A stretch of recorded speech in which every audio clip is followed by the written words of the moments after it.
For today's update di ay natag terminal nag-atang og bus kay nagulat sa parcel nga gipadala. Charis, di bitaw siya parcel kay karton ra gikan sa Siocon may padala padulong diri sa labason. This time guys, giapas today ko ni Jeyo aka Guapa Char. Niapas na siya diri sa ako kay gabiin na. Nagpatagbo ra ko sa iya. So diri guys, gaulat-hulat nami kay wala pa niabot ang alga nga gipadalaan sa karton.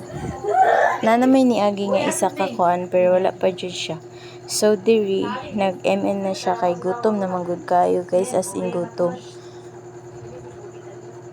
Taring dapita murag nalingaw-lingaw na jud pod mi kay murag iyon sa kuan nga hapit na daw ang bus, padulong na daw. Muna to gaulat-hulat na pod mi.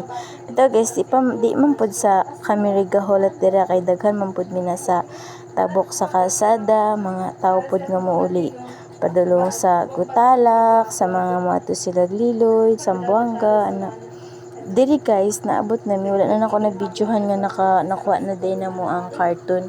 Pero by this time, gi-unbox na namo siya guys.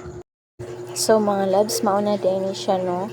Mao man ako unbox, ako na din siyang gi-arrange diha sa ubos sa lamesa. Tapos ang akong iya-andara naglungag na sad na siya kay lain na pud daw kayo kung ako pa'y maglungag no, kay ako pa'y nagkuha ana daw.